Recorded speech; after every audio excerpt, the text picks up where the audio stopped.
Hello and welcome back to TNWKS, the Now We Know show, the show where we discuss a topic of interest and by the end we will have learnt something new and hopefully you will too. I'm Zak. And I'm Buzz, and in this week's episode we're going to be discovering what bushcraft is all about.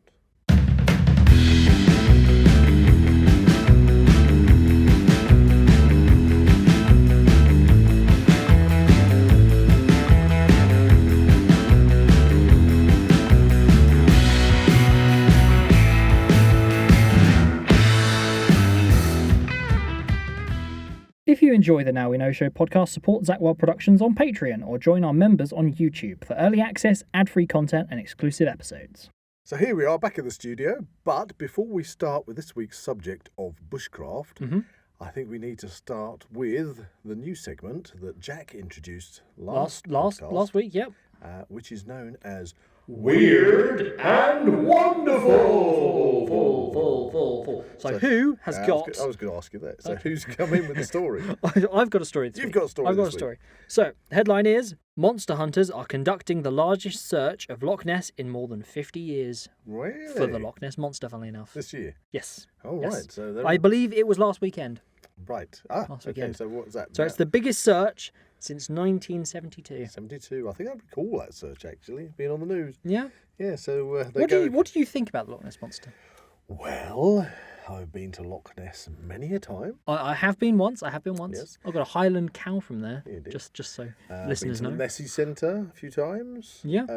What do you think? I've stood on top of Urquhart Castle and looked to see if I can see any suspicious ripples or humps on the loch. Yeah. I've been down on the loch side where something did actually suddenly rise to the surface right in front of me. I was like, what the Oh, yeah? heck? Oh, yeah. What? Yeah. What? Okay, this is news to me, okay? I didn't know about this. Yes. In fact, I think your mother was there. Well, she was there. And Is this a euphemism?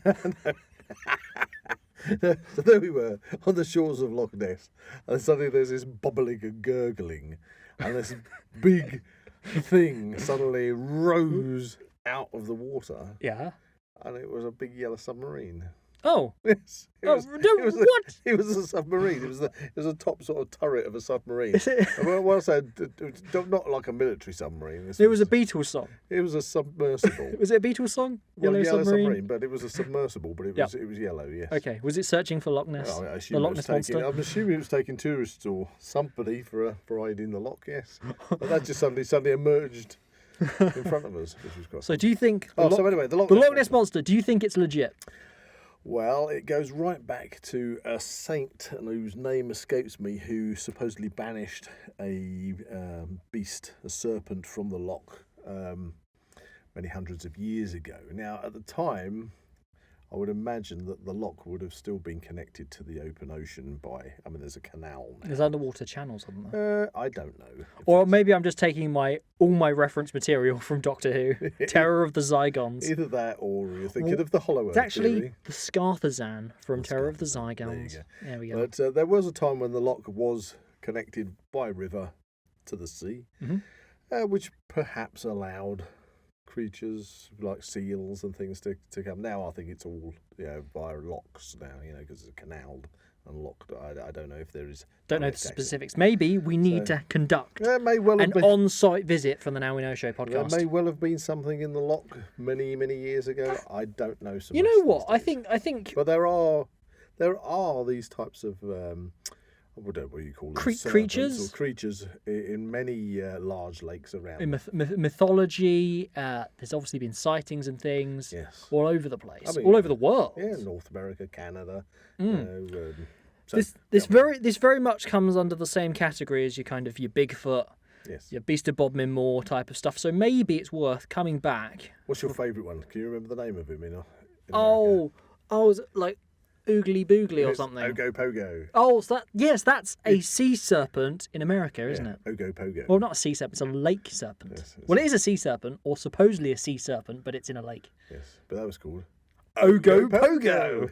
That's a really good one. I like that. Yeah. Anyway, so Loch Ness Monster. Topic for another podcast, I think. We shall have to put that into our cryptozoology. Yes, maybe we can invite Glenn in, maybe June back in. That'd be really good. Yes. Okay, we'd have to do a Loch Ness Monster. Okie pokey We'll diddly have to see dokey. what they come up with this weird and wonderful story that you've pulled out this week. Yes. So when we're talking about bushcraft, what does that actually mean? What does the word bushcraft mean? Okay, well, it's become a very popular word to use these days. But bushcraft, if you do a Google search, look in a dictionary, it generally refers to living survival skills that you would use living out in the Australian bush, in the outback. Right. So when you think of somebody saying... So is this specifically in Australia? It's an Australian term more than anything So that's where else. it's originated from? Yeah, say, hey, you don't want to get yourself lost out in the bush. Yes, You know, yes, something.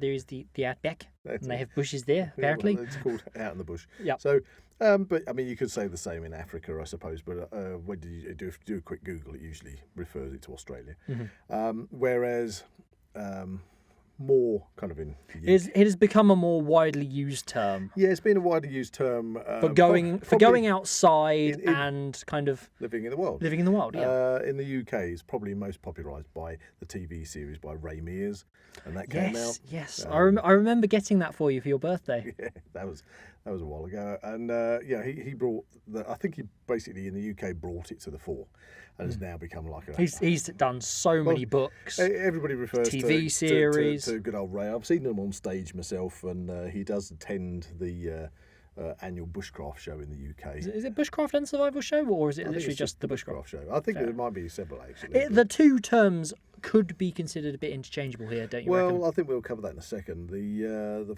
fact with bushcraft, I think it's more apt to use other terminologies if you live in other areas of the world. Mm-hmm. Probably, if you're living in North America, Canada, in England even, I would prefer to say either wilderness skills or Okay. woodlaw, which Okay. is Yeah. I can see that. I can see that. basically understanding the skills of living in the woodland. You Mm. see, but bushcraft is Blanket term. it's a blanket term which everybody's become used to. So basically, it means be able to live out in the wild. Now, you did mention just then about what's the difference, or I mentioned similarity. survival Yeah, the similarity between bushcraft. and survival. And survival. What is there a delineation between the two? I'd say that you can separate the two. I mean, both are intertwined, obviously. Yes. But there is a big difference, really, when you're talking bushcraft and you're talking survival skills. Of course, you are applying survival skills when you're doing bushcraft, but bushcraft is all about going out into the wilds and living in that environment comfortably. Right. Yeah, to be able to have shelter, to have fire, to have water, to have food, and to live in an environment comfortably. Yeah.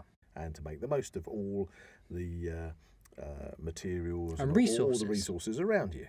Whereas survival skills, obviously they come under the same skill set, but Yep. with survival skills, it's more of a case of when you're talking about I would like to learn survival skills, it's because they're designed to do exactly that. You are in a situation. Is it for instance if you've been thrown into a situation you did not Yes, expect? Exactly. So Whereas you would choose to go and bushcraft. That's it. You'd go in bushcraft. You know what you're doing, but if you are suddenly thrust into a situation, a survival situation, which might be dependent on the area of land that you are on, it could, you could be in an arid desert environment. You could be in snow. You could be in a deep forest. You could be in a jungle. You could be at sea. You could be on an island. All these things, and with minimal to no supplies or tools. Yes, you're And not so- prepared. Well, could you be prepared in a survival situation, or Well, I suppose you could. does that come down into that kind of EDC thing we keep Yeah, talking that about? really comes to EDC.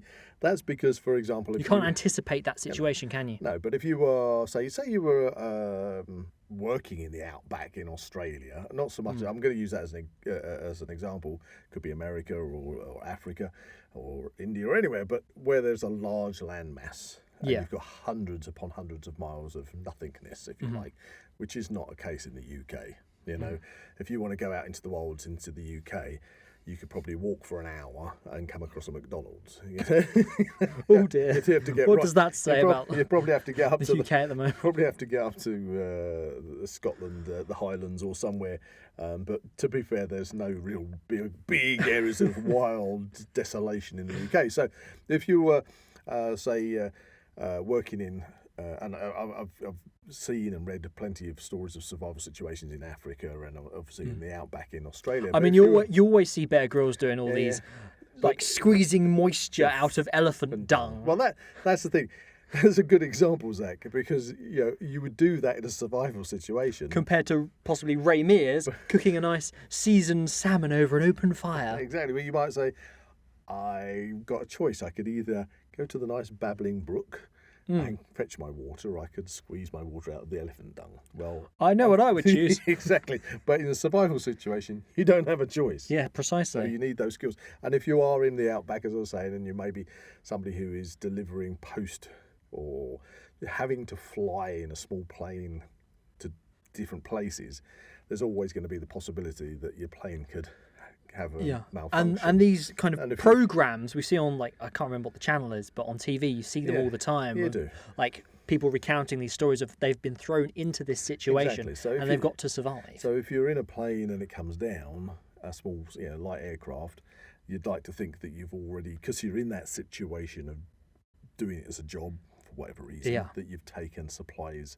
with you if that occurs. You would hopefully anticipate that, of course, as an eventuality. Of course, you might have further challenges, because if the plane doesn't come down nicely, you could also come down and find that you're injured. Yeah, which could cause a whole manner of problems. Exactly. So that's survival, trying to overcome a situation to either stay where you are till somebody finds you, or to get yourself out of a situation and back to populated area. I think the key thing is here, like, you would choose to go and do bushcraft. Yes. You would choose to go, okay, I'm going hiking for the weekend, I'm going wild camping. We did do a podcast on wild camping, by the way, so do check that out. Yeah, and survival is this, I have been thrown into this situation. Yeah, I mean, a lot of people kind of get into bushcraft, I suppose, through the idea of survival. Yes, but that is pushing it, the idea kind of to the extreme. Learning survival techniques is part of bushcraft. That is very true. But you learn a lot more doing bushcraft beyond just the survival techniques, because obviously you can craft things, you can do so much more. We're talking about bushcraft. That does bring up the question of, how did you get into bushcraft? Well, that's a good place to start with. Because I got into bushcraft through you. Now I've given that some thought, and it's something that's kind of been with me all through my life, right from my earliest memories of being a child. I've got to be honest, I grew up in Hemel Hempstead. Now, for anybody who knows Hemel Hempstead, it was a new town built just outside London, north of Watford. But back in the day, back in the 60s, although it was a new town, it wasn't anything like it is now. There was still, where I lived, you were literally a 5-minute walk and you're in the countryside. And I used to spend all my time as a kid in the countryside, and even closer to... I mean, every time we pass that area, you're always pointing out all these different places you visited. I mean, the place has changed so much. But even on my doorstep, I could literally walk across the road to a wood called Briery Way Woods, which...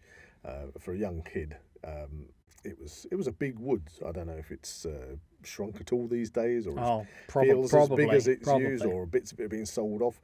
But again, I used to spend all my time building camps up the woods by myself or with my friends.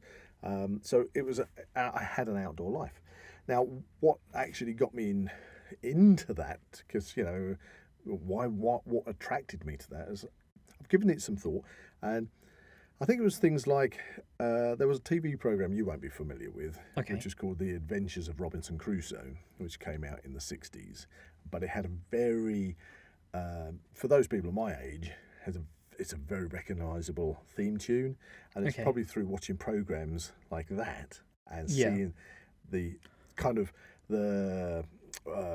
how would you say, just like the excitement of kind of being stranded on a desert island and having to fish and light fires. Would another one that I'm a bit more familiar with be Grizzly Adams, maybe? That comes a lot later.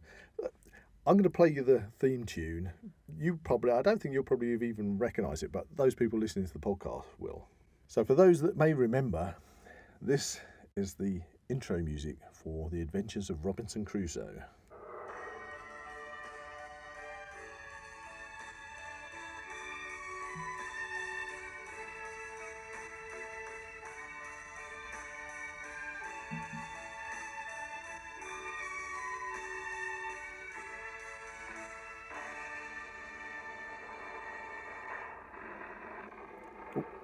That's the first episode. His ship's about to be wrecked. Spoilers, No. spoilers. Although Robinson Crusoe is definitely a classic.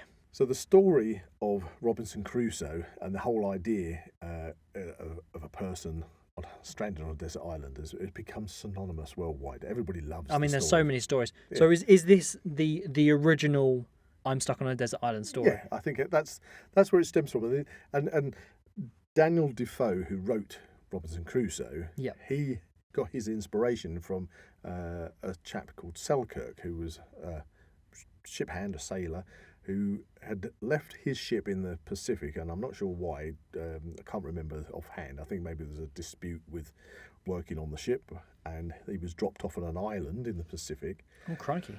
where I believe he intended to be for about 4 months until another trade ship came past to pick him up, and it never came. Oh, And so he found himself not being on the island for 4 months. He found himself on the island for over 4 years. oh dear. And so when the ship finally did pick up Mr. Selkirk...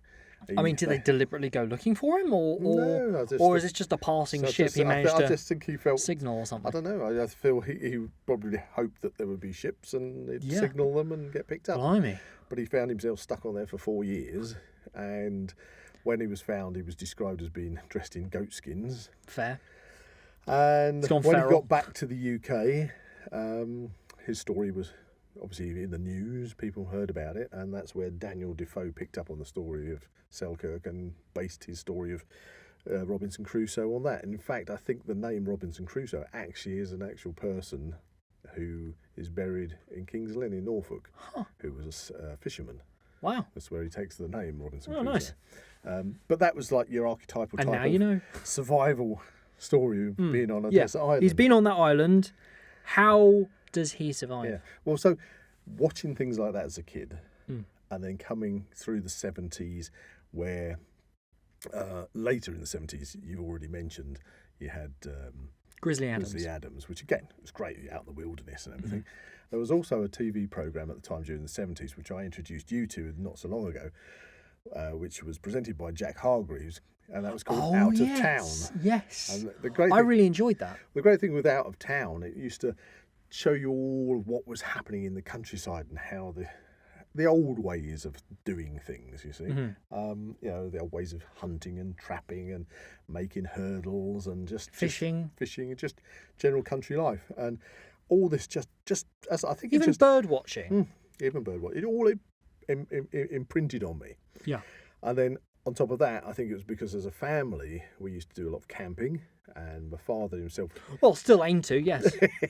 and my father had been in the Royal Navy, and he imparted sort of like stories to me about his adventures around the world, being on Wow, ship. that's really interesting. And of course, he did some survival skills while he was, you know, a sailor on Wow. in the Navy. Because he showed me about lighting fires and things when I was a kid. So it's kind of just something that unwittingly or unknowingly I've just loved, fell into, and grown up with. And subsequently you have bestowed that knowledge upon me. Well, I hope At least so. hopefully. But that's the thing about bushcraft, is because bushcraft is just not about, you know, oh, I've got to rub two sticks together to make a fire. Yeah. It's not scrambling down a cliff edge trying to chase after a helicopter. That's typical Bear Grylls right there. That's right. I feel sorry for the cameraman who's abseiling down the waterfall with him, one-handed. Yeah, if you ever watch those programs, always think of it. You're watching it. Think of it from the fact that you're watching it from the cameraman's angle. Do you remember the episode? I think it was one of these new Bear Grylls series where he took, I think it was What's It Delavine, and they were abseiling down a cliff. Yep. And they were just chucking this silly little grappling hook, trying to lock it onto a stone in a pond. Oh yes. And I'm like, come on, no, Yeah, no. I think they take a little bit of. I think there Dramatic license. was dramatic license. I think there was one point where he was in Iceland and he was crossing a crevasse which I know this one. which has got I know this one. a lava bridge. Yep. And he's standing on it and he's stamping on it with his foot, saying you've got to be really careful when crossing these crevasses because this lava could give away at any time.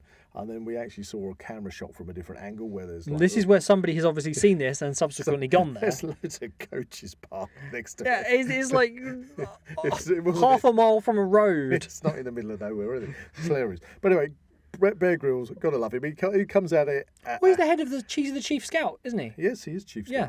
Scout. He took over from the guy from Blue Peter, whose name escapes, Peter Duncan. There you are. But anyway, yeah, he does it his way. Yeah, of course. And again, you can go. Everyone has their way. You can go and get Bear Grylls books as much as you can go and get Knives, books and everything. And of cutlery, course, when you're type talking things, about books, tents. you can learn a lot from books, but you need to put it into practical. That is very true. Yeah, That is very true. You've got to practically test these things and get to learn these things. That's the wonderful fun of. It's putting the knowledge into practice. Yeah, but once you've got that knowledge, then for the best part, you're sorted. Yes, and practicing it helps Yeah. maintain that knowledge. And It of course, reinforces So it. yeah, and when you come to those kind of books, you've got mears, you've got Bear Grylls. Bear Grylls, and you've got like John Lofty Wiseman, who you might not recognise the name of. You're looking at me quizzically. Yeah, I am looking a bit quizzical. He's the very well known chap who wrote the SAS Survival Guide. Oh, is that massive big square book? Yeah. They do a small That is a one. really good book. Yeah, the That's really SAS one. So yeah, Lofty Wiseman, very, very, very, very well known name, up there with Mears. I really love the traps and the weapons that you can create in it for hunting. What you're describing is that every kind of stereotypical schoolboy I loves the know, traps. I know. But okay, so there I am as a young kid in the 70s, and then you're talking about books. So my father gave me a book back in 1975 because I've got a first edition, which is, Wow. I believe, it's up in the attic in the house somewhere, because the one I've actually got in the studio Oh, with okay. me is a later edition, and it's How to Survive by Brian Hildreth, and he. As an author of the New Zealand Air Force Special Survival books. But this was published, as I say, first published in 1975, and that's when I was given it by my father. And I love this book. And I don't even know if many people have even heard of How to Survive by Brian Hildreth, but I mean, it's new to me. I learnt so much from that Really? one book. And Would you recommend it? Yeah, I do. And I carry it with me even now in my EDC. Wow. As kind of both a homage to my roots as well as because it's a good read. And I'll have to give that a go. I've read it so many times, I keep on reading it. But it covers you for your fire and your shelter and your food and navigation and all those kind of things. Yeah, because there are all these different aspects to this bushcraft. And like shelter building in different environments and things like Yes. that. But bushcraft is more than going and sleeping out under the stars. It is literally taking a walking stick, and I always take a walking stick, walking stave, whatever. It's very useful. Very useful thing, having a walking stave. But it's just going for a walk.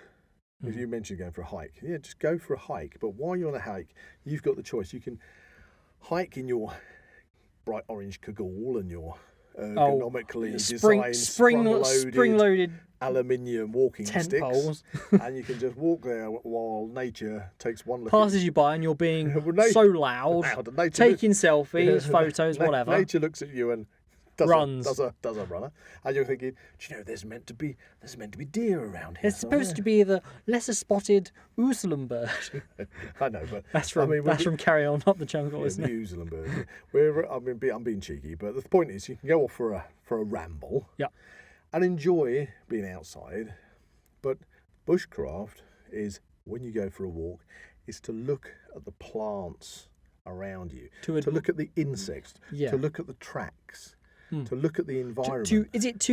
We're not talking like a hippy dippy style, look, some trees. No. We are talking to have an understanding of what you're looking at. Identify the foliage, Yes. identify the bushes and the trees, and then to look into it more and to understand what maybe medicinal purposes they've got, what kind of capabilities for firelighting they've got, what fruit do they bear throughout The year. Yeah, can I use the thorns for making fish hooks? Can I make a tea out of the needles? All these things. recognising watercourses, recognising all sorts of things in the environment, tracking the animals that are around you, seeing where they are. And that's why I like to, rather than stand out in the environment, I like to blend in more with my attire, because... I mean, you're wearing camouflage right now. I can hardly see you. But and people do sort of say, oh, why are you doing that? But I do spend a lot of my time in the woods. And people argue, oh, well, it doesn't matter what colours you wear. I do believe it does, because if it's a bright colour and you do a small movement, it's noticed. If you're in camouflage, you can move a bit and you don't look anything more than like a bush in the wind that might have just moved a little bit. But bright colours do stick out like a sore thumb. They do. And but if you just... And in some situations, that could be key to your survival. For instance, if you're stranded somewhere. No, of course. But from the bushcraft perspective... That's why I'd say in your EDC, you should always have an emergency blanket, because an emergency blanket are usually bright silver, reflective silver, so they reflect the heat on you, but they also can be seen, But we're not talking about survival today, we're talking about bushcraft. So you can go out and you can literally say, need nothing more than your feet, and you can just walk out, lean against a tree, sit down, lean against a tree, and just let nature do the rest. You're not pressured in this situation. You only do what you feel you want to do. Exactly. So, you can go the full stint. Let's maybe look at a level. So you can go for a walk, or you can choose to say, I'm going to go out and stay overnight outside, or you can say, right, I'm going to go and stay for a few nights outside. So it depends on what you want to do. Whether you want to do, go out bushcrafting in the forest, whether you want to be in the mountains, whether you want to be on the moors, whether you want to be on the coast. It depends, but bushcraft is all around us. It's understanding and being able to comfortably live in the environment and to learn the skills that allow you to do that. And that can have a lot of actually quite positive physical and mental benefits as well. The mental benefits you get from that, everybody talks about mental health these days, and people are stressed and anxiety and everything. Whereas when you take that time out, you become in touch with nature and you just relax. It can be very beneficial. Very beneficial. I mean, I'm a great advocate, as you know, of mindfulness. All right. Mindfulness is a mental health skill. And I think it is on the cards for a podcast. I will do a mindfulness podcast, and I think I'm going to be bold, but I'm going to say when we do that podcast, it's the kind of podcast when you listen to it, it can change your life. Okay. And I've not just learned, but benefited hugely from mindfulness, and bushcraft is part of that. Being out in the wild, being out in the environment, and you can bushcraft if you like. If you live in a city or in a town, you can go out into just an urban park, somewhere like that, and you can still experience the benefits of being outside and still employ... It's exercising this mindfulness, isn't it? Yeah, and it's still you're still able to employ skills, whether you're in a park or whether you're out in a deep forest somewhere. It's down to you. But there are, we've mentioned some very well-known people that have written books, had TV shows, but also on my journey of enjoying and learning about bushcraft over the years, there was a story back in 1982 of a couple who went to an island, and Lucy Irvine, she wrote a book called Castaway, and I don't know if that rings a bell with anybody, and they also did a film. Oliver Reed played the lead part. Really? I can't think of the actress who played the part of Lucy, but Oliver Reed played the part of Gerald Kingsland. Now, Gerald Kingsland was the chap who initiated the adventure to an island called Tywin, just off North Australia, in the Torres Straits, and they basically spent a year living on this little island. The idea was that Gerald Kingsland always wanted to replicate the experience of Robinson Crusoe, and he himself had been in the British Army, and that is quite the thing. That is quite the undertaking. Yeah, well, he'd been in the British Army. He got certain survival skills, and he tried it several times. And you can read. He wrote a book called The Islander, and it's his account of trying it until he eventually got the opportunity to go to Tewin Island. But that was the thing. He wanted to try and get to an island which was uninhabited and survive like Robinson Crusoe, which eventually they kind of did with Castaway for the first kind of 6 months of that.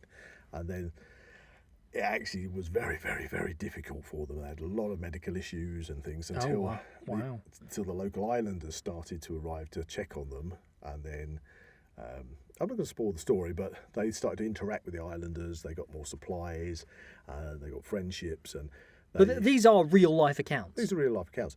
But my point was, I love that story, and I read The Islander by Gerald Kingsland, and I always thought that he was a chap. Unfortunately, he's not with us anymore, but he was a chap that if anybody should have written a book about bushcraft or survival, or bushcraft and survival, he should have, because he had loads of experience, but he didn't actually end up writing any books about it. Just his account. Just his account of this adventure. Yeah, his adventures trying to get the Robinson Crusoe experience. There are lots of people out there that you can that would have been really interesting to have drawn upon their knowledge that haven't written down things, but just as much as those people that we all know, if we mentioned Ray Mears and Lofty Wiseman. Nowadays, you can literally go onto YouTube and places like that, where lots of people, bushcrafters, have their own channels. Yeah, that is very true. Yeah, Are there any you'd like to give a shout out to? Well, I'll give a shout out to a local chap, a friend of mine, JJ Outdoors. You can look up JJ Outdoors. There's another one by a lady who I don't know personally, but her channel's called Wild Bear. The reason I like her channel is because she's a single lady. And she goes out and does bushcraft, and she really is inspirational for any ladies out there that are looking to get into it, that want to get into bushcraft and that maybe have a fear of going out into the countryside and camping out by themselves. Wow, yeah. And she does it all the time, and you can get a lot of inspiration from her channel. And there's plenty of others. There's Stag Outdoors. There's all sorts, and of course my own channel. East Bed Bushcraft. Oh, yeah. I happen to live in East Bedfordshire, so there you go, East Bed Bushcraft, if anybody wants to take a look at that. So you've got now not just books, because we live in an age where when I was a kid and I picked up my How to Survive book, and my How to Survive book showed me with little pencil drawings how I should be preparing a fire and how to light a fire. Now you can literally just pull your phone out your pocket, a video, look at a video, and go, "Oh, okay, I see." Okay, I've seen that way of doing it. Okay, it didn't necessarily work as well. Possibly I could try something else. Well, I think that's when it comes to bushcraft. You shouldn't beat yourself down if you can't light a fire, for example. Everybody wants to learn to light a fire. Things do come with practice. Just practice, and preparation is key when lighting fires. And there's so many different ways you can light fires. And when it comes to bushcraft, you just want to make sure that you learn, a few ways. And to make sure that if you're off out, or you've got your EDC, or if you've got your bug out bag, or whatever you're taking as your kit with you, that you always have more than one way to light a fire. Yeah. What's the old saying? Oh, come on, you know this. Dad taught you this one. Oh no! What do you mean? What's saying? Well, I'm saying about more than one thing to do. Two is one, one is none. Exactly. We've definitely covered that in the prepping podcast. So two is one and one is none is probably one of the most important things when it comes to bushcraft. It is it works. It works. If you've got minimum of two ways of lighting a fire, then if you lose one, you've still got one. If you've got a knife to do your bushcraft you lose it breaks. But you've got a second one, fine. But if you've only got one and you lose you've got none. Yeah. So you always have a backup. And the thing about, I think really when it comes to bushcraft and survival, people always want to learn how to light fires. And you can light fires with aids such as obviously a box of matches, a box of the kind of like the survival matches, the storm matches. You can use a lighter, Which is fine. I'm not going to knock people using a lighter. I have people say, why do you want to do all these old skills of lighting fires when you can just light a fire with a lighter? It's fine until the flint gets soggy. Yeah, you got it. So you can have a whole pack of Bic lighters in your backpack. That's fine. It's not a problem. But if you can learn to light fire without things, so if you can literally go out there without something that has been processed, exactly, modern tech. If you can go out there and say, hey, I can split this piece of wood and make a hearth, and I can take that little branch and I can fashion it into a spindle, and I can either do it by make a hand drill, or you can make a bow drill, take your shoelace off, or make some cordage using a root, or some nettle cordage or whatever. It is a skill. It is a skill. But if you take your time, then you can make a hand drill or a bow drill, and you can create fire. And if you can do that, then wherever you are, you carry that fire inside you. Well, that's the thing, isn't it? I think you've talked about the fire diamond.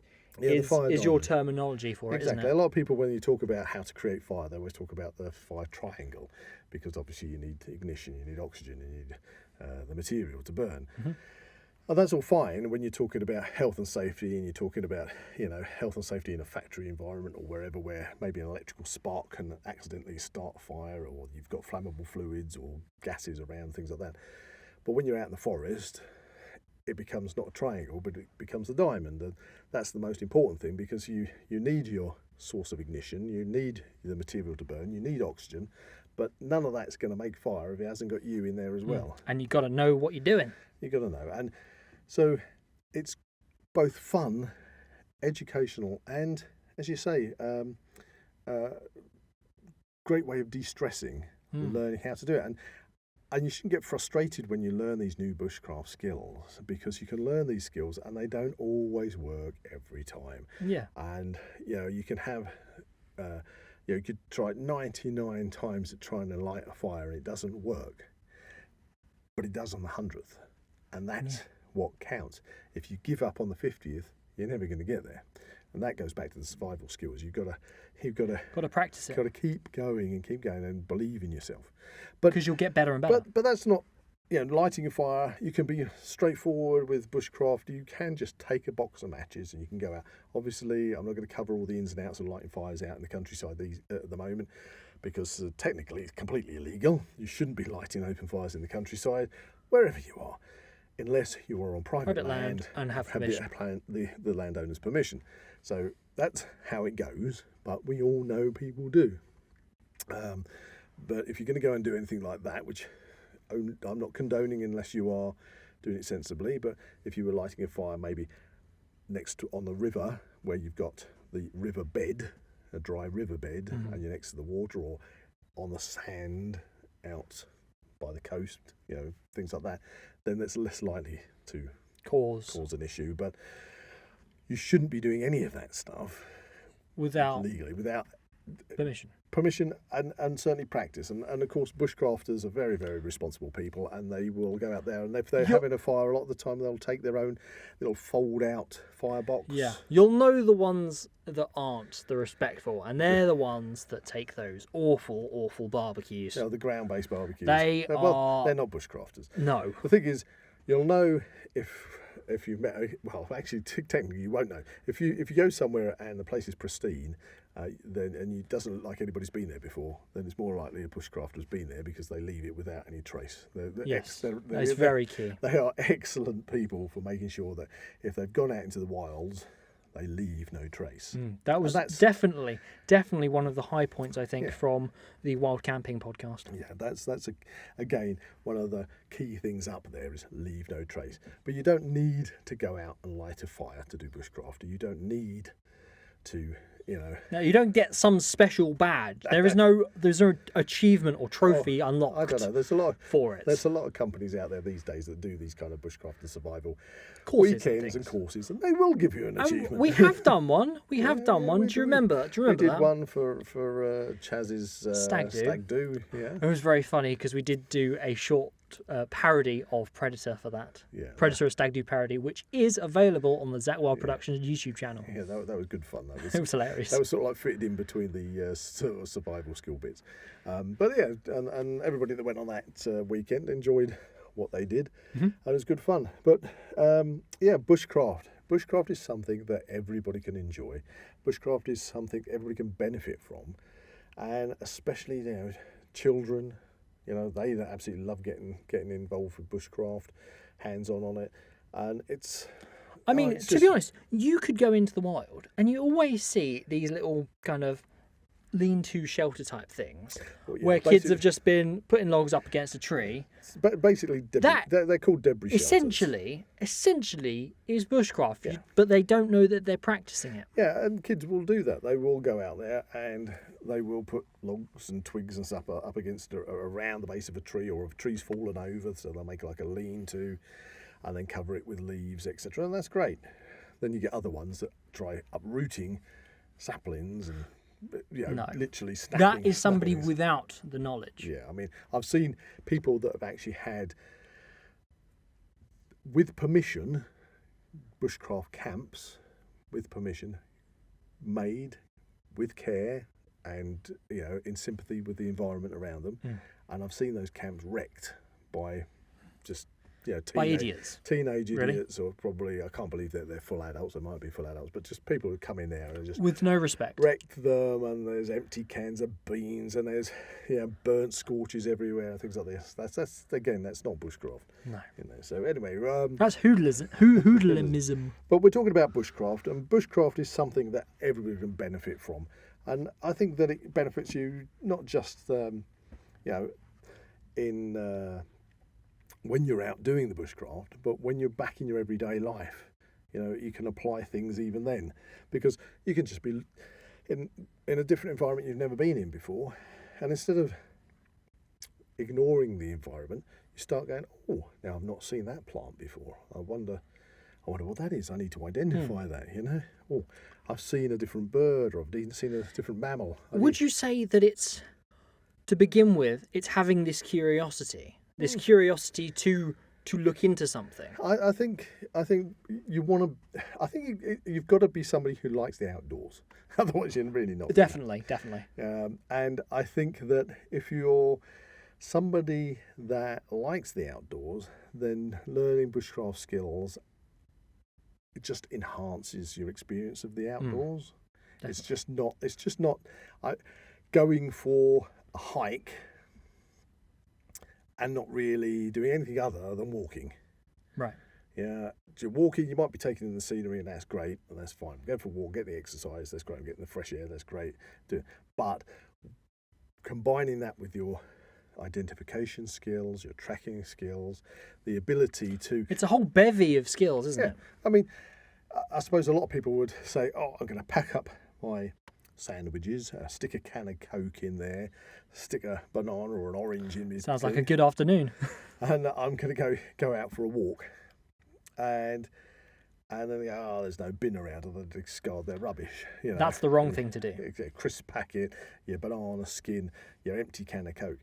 Bushcrafter might go out and say, okay, I'm going for a walk. I know where I'm going. I know there's a water supply. I'm going to take maybe even just their own little methylated spirit burner or something, but they're going to make a nice cup of coffee, have a little cook up while they're there.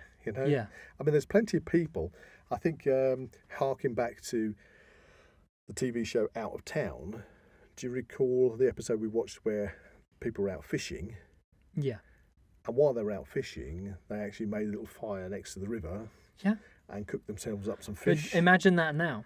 Imagine that now. Everyone would be like, oh. Yeah, I know. But what I'm saying is the thing is that they did it respectfully. They thought, I'm going to be able to eat my dinner and cook my dinner while I'm in out. situation, And then clear it all away so it's like I've never been there. Precisely. It's having that fundamental idea that I'm going to leave no trace.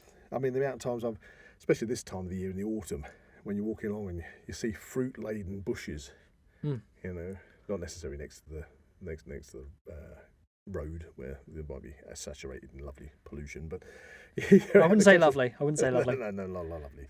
I was being sarcastic, but you go out there and you say, Oh, I'm walking through the forest, blackberries. Oh, I'll be having a whale of a time. I was in a wood the other day, there were blackberries. There were wild plums where people over the years have discarded plums and plum trees had grown. Apple trees, all sorts of stuff. All these things. I'll be out there and, I'm feeling a little bit nibbly. I'll get some nettle leaves, roll them up in my fingers. But you have eat the somebody nettles. from a town or a city see you do that. They are going to be... Yeah. Well, they're going to be the ones that are going to starve as well. They'll be hungry. Well, they're the ones you're going to eat. They'll be full of irradiated Preservatives. Preservatives, yeah. Anyway, so let's not get too off track. So bushcraft is a wonderful thing that everybody can benefit from and learn from, and you can relax into. Just take your time. It's the relaxing side of survival skills. Yeah, it's learning, that's a good way of describing it. It's learning to live in the wild comfortably, relaxed. Like you say, you can do it the mears way, where you've got caught salmon, and you lean up. You found some wild herbs. Yes, you're seasoning it with wild herbs, and you're cooking your salmon, or you're squeezing the juice out of an elephant dung. Again, there is definitely a preferred one of those two options. You could argue always go bushcrafting or always survive with a fat bushcrafter. So, to somebody who is possibly new to bushcrafting, what would you say is the best way to get into it?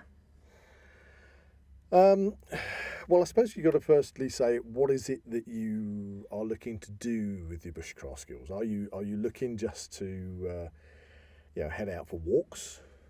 Or are you looking to, which most people want to do, is to go out and stay out overnight. And to stay out overnight, so you're going to need a minimum amount of equipment, depending on what you've got planned, what the season is, because obviously you want shelter. I mean, I do this thing that I call champing. Champing? Yeah, I know, it sounds a bit... It's because of doing bat surveys. Is it because you're a champion of camping? No, it's... I mean, we have got quite a few tents. It's camping, but with a chair. So chair camping, champing. Okay. Okay. And it's basically I've got a real nice chair that I can fall asleep in quite easily. Fold-up chair. So it folds up. I can strap it over my back if I want to.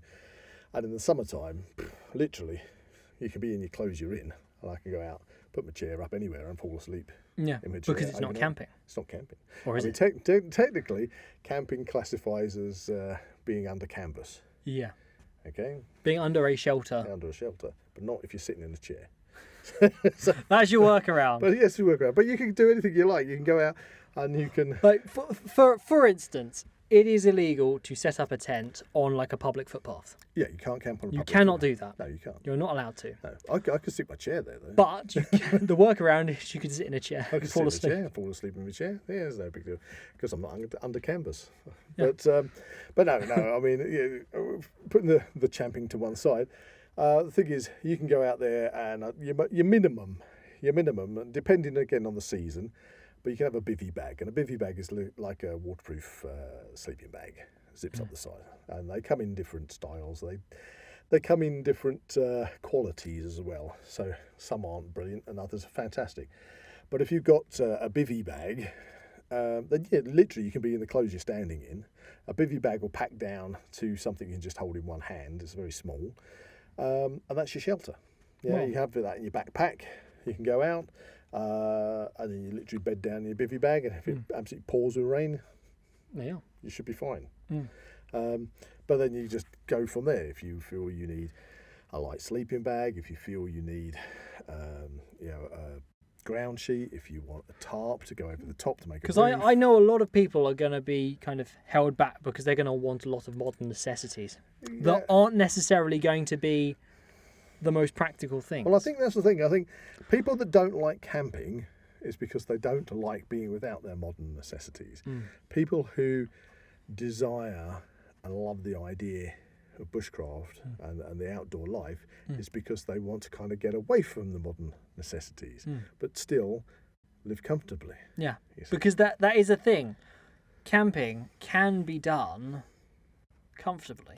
You've camping- just got to know how to do it. I would challenge anybody and say that anybody that's been camping and said they've had a hideous time because they've been freezing cold. Oh, I've known a good they've few been of those. freezing cold. Good for you. You know, and they've been shivering, and and it's wet and it's horrible and blah blah blah. It's because they've done it wrong. Precisely. They just wrong. Is it the equipment that they've brought from Go Outdoors? Is it the fact that they don't know how to use it? It could be equipment. Lack of knowledge? Could be quality of the equipment, lack of knowledge and understanding how to use that equipment. Definitely a big one. I mean, the other, no names, no pack drills, but you were actually with me at the time, but we were on a campsite a few months ago where we were hit by an absolute downpour. And there was this chap with this very small tent that you could see the rain was starting to get into the tent. Oh, yeah, that's it. And what did he do? Rather than wait for the rain to pass, he went and opened his tent to try and sort the problem out, and everything just went pear-shaped. Yeah. His tent filled up with water, his clothes were soaked, he was soaked. 5 minutes later, rain had stopped. Had he just waited? If he just waited, it was fine. But what happened was everything that he had was saturated, and he stood there in his clothes, saturated to the skin. Yep. Literally, that was it. He had no dry clothes or anything. And so, just calm down. Understand what you got. Take advice. Understand the situation. And let's just do it by the book, nice and carefully. So we're comfortable. There is no rush. There is no rush when it comes to bushcraft. That's probably key factor as well, is when it comes to bushcraft, you shouldn't rush. There's no reason to rush. You rush. It's supposed to be a leisure. You rush. It's a leisure activity. You rush, you'll make a mistake, like cut your finger with a knife or do something silly like that. We've known a few of those as well. I've known people that have done that. Rush. And calm, breathe. You're supposed to enjoy it. And exhale. That's the thing. You want to enjoy it. Exactly. So there's nothing. Yeah. But again, other people are different. I've taken people out into the countryside before, and they've freaked out because suddenly there's flies, there's bugs. Not used to this because we don't get them in the town. I don't have all this. There's bugs and they're the crickets and they're making noises. And it's like, okay, calm down. Okay, so that brings on to maybe possibly the last question. Okay. Just to round this up. Yeah. We can talk more about more specific areas of bushcraft. This conversation is really just been about what is bushcraft. Yeah. So my question is there any equipment you would recommend for bushcrafting? For bushcraft, I would say, I What do you need? What do you need? Technically, you don't need a lot because you really, it depends what you're trying to get out of it again. You can just start. Is there like a fundament? Is it like one of these little survival kits you buy off of eBay or Amazon for really. like 10 quid? No. What is it? What is it that gets you started? What is going to be the most useful thing for someone either who has practiced bushcraft for a reasonable amount of time and may already have it, or somebody who's looking to get into it and thinks, you know what, that is the one thing I need. I definitely need that. I would say the one thing that you definitely need is, well, I can't really put it down to one thing. Well, maybe I can go a bit broader than one thing. What's your kind of basic, useful, fundamental kit list? Okay. I would have a way of cooking.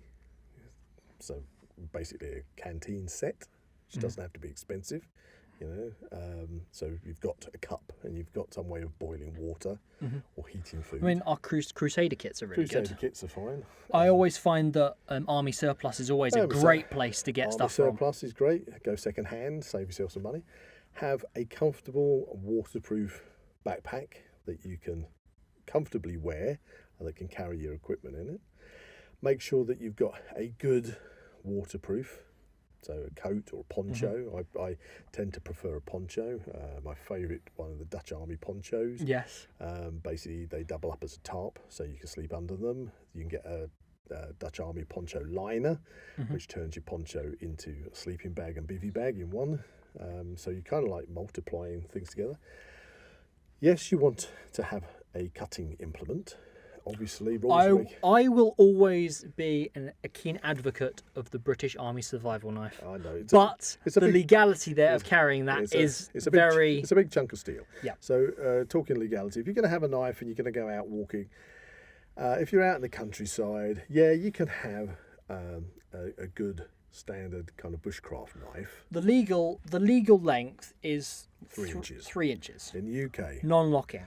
Non-locking 3-inch foldable blade. Okay. So you can have a penknife. And to be fair, you could pretty much get away with most things with a good quality penknife. You do not want something that is terrible quality. But I like my Scandinavian puku knives and things like that. Oh yeah, I do like the wooden handled things. Then you can get away with just a hatchet. Yeah. True. So if you're doing wood prep, you need to chop logs, you need to shave things down. You can do a huge amount with just a hatchet. But if you're going to carry those things, make sure that they're deep in the bottom of your pack. Yeah. You do not want to be having them on show. Look at me. Walking around or passing through a town somewhere. No. Then you're going to get somebody coming after you. That's going to be your own fault. But a good knife. Everybody's always, one of the questions that comes up all the time on bushcraft sites, survival sites. What do you recommend is the best knife to get? Well, the best knife is the one that you're the most happy with, the one that works for you. British Army survival knife. That's what I'm saying. That's our camp all-round tool. I love it. It's so durable. I know. It's just a big tool to do stuff with. And as I say, I'd have my smaller knife for doing the finer work. But again, a knife and a hatchet and a small knife, fine. But you don't need a huge amount of stuff. So if you're going out, you just want to make sure you've got a good pack, cooking equipment, a way of lighting fire, so a ferro rod, box of matches back up if you like, 2 ferro rods, 3 ferro rods everywhere. Make sure that you can stay dry and you can stay warm. If you are dry and you're warm and you're not thirsty, so again, either take water with you or get yourself, when you can afford it, a filtration system. Like a life straw, for instance. Life straw. In fact, life straw and other products as well, they do them so they can actually fit into a flask. So you can literally fill the flask up and then it'll filter from the flask. 40 quid for a life straw, one of those. They can get more. I think there's one called the Grail, but I think that's about £100, much more expensive. But the Grail, I love it. I love that. But you get lots of different filter systems. But the thing is, it depends on where you are, what your water supply is. Yes, you carry water with you. That adds weight to your pack. You don't have to carry water with you if you know the environment you're going into, and you can filter your own water, which cuts down on the weight. And you always got a drink to hand. So stay warm, stay dry. Don't get thirsty. I was going to say it boils down to those 3 things. It's the shelter, the fire, and having something to drink. Yeah, that's right. I mean, there's nothing better than being dry in the pouring rain and still be able to make yourself a nice warming brew and just sit there and go, this is fantastic. Yeah, just enjoying. What's worse is if your feet are cold, your socks are wet, you're being dripped on, through, you have no fire. You have no fire, you've got nothing to drink, and you're hungry, and you go, why the hell am I doing this? Yeah, precisely. So that's the difference, but it doesn't have to be that way. No. So anyway, there you go. Bushcraft. Learning to live in the wild comfortably. So do you reckon, we've covered bushcraft and wild camping on 2 episodes now of the Now We Know Show podcast. Do you reckon we should come back, do something else? Well, I think we've got lots of aspects to it, because obviously we do have our... Again, it's quite... We breezed over quite a lot in this particular episode. Yeah, I think if you've got specific areas you want to discuss about, so for example, if you wanted to talk about water purification, we could talk about that. If you want to talk about fire prep, ways to light fires, we could talk about that. If you want to talk about shelters, different types of shelters, we could talk about that. Maybe it could even boil down to the more extreme thing of the extreme survival. Yeah. We've covered the leisurely aspects of bushcraft, but maybe putting ourselves... What would we do in one of these survival situations, maybe? Well, this is true. But again, if you're going to put yourself into a survival situation, I think it's very hard to just mentally kind of like you're always going to work your way around. We can discuss what you'd hope to do, but again, it's down to what's there in the environment that you can put to your use. Again, and then sometimes, for instance, this is going to, again, latch on to that prepping aspect of things, isn't it? Because we've done prepping for solar storms, disasters of every which way. Well, I think I'd definitely like to come back and do. We're obviously doing more prepping episodes, and stay tuned for that. We need to cover the EDCs, which we keep mentioning. We will get to it. We will get to it. Cover the grab bags or the bug out bags, as we prefer to call them. Oh, that's really funny because somebody mentioned in the cold open of episode 6 of the Now We Know Show podcast. Episode 6. So that's way back. That was the adventure game fail. Oh, yes. That we all have fond memories of. Don't say it. Yes. Don't say it. Nubbly women. Ah, he said it. Nubbly women. And we mentioned in the cold open of that, which I released, I think it was the beginning of this week, we mentioned going to Mount Fitchett and the Toy Museum. Oh, yes. Which we eventually got to in episode 56. Oh, there you go. So we will get to it. We will get to episode 65, are we? This is episode 65. Oh, there you go. Maybe episode 122 or something. Oh, I'm sure we can get it in sooner than that. Of course. So anyway, find out if you're interested in bushcraft, then take a look on YouTube. By all means, buy as many books as you can't beat. More books the better. Just buy books. Yeah, don't base all your knowledge on one book. No. You always find there's different tips in different books, and people do different things in different ways. And one way that somebody does something is not always going to be the way you'll find to be the best way for you. Yes. And also go on social media by all means. There are plenty of wonderful social media groups out there. Again, JJ Outdoors. I don't run my own social media group for bushcraft, but JJ, he does, and it's a wonderful community. So go on JJ Outdoors. Very friendly people. Very friendly people. You need to know anything, they'll answer. And I've never come across any of this bizarre stuff you get on a lot of the other ones where people, berate people for not knowing. Not the 20th time somebody's asking what's the best knife to do this with. I mean, come on. If somebody's new to it. And everybody's really good. So find a community that suits you, talk to people, and just enjoy. But bushcraft is a fantastic skill, life skill, and hobby to have. I'd recommend it. If you enjoyed this podcast, please like and subscribe to this channel and comment below any suggestions of topics or activities you'd like to listen to in future episodes. So it looks like we've managed to survive this podcast. Just about, I think. That's a big bushcrafting goodbye from Zak. And a big 2 is 1, 1 is none goodbye from Buzz. Goodbye. You can find the Now We Know Show podcast on YouTube, Spotify, Amazon Music and Apple Podcasts. Check out the Zak Wylde Productions social media pages on Instagram and Facebook, or visit the Zak Wylde Productions website at www.zakwyldeproductions.com. Please get in contact. We'd love to find out how you're listening to us. So get in touch in the comments, and don't forget to check out Zak Wylde Productions on Patreon to become an official ZWP patron today.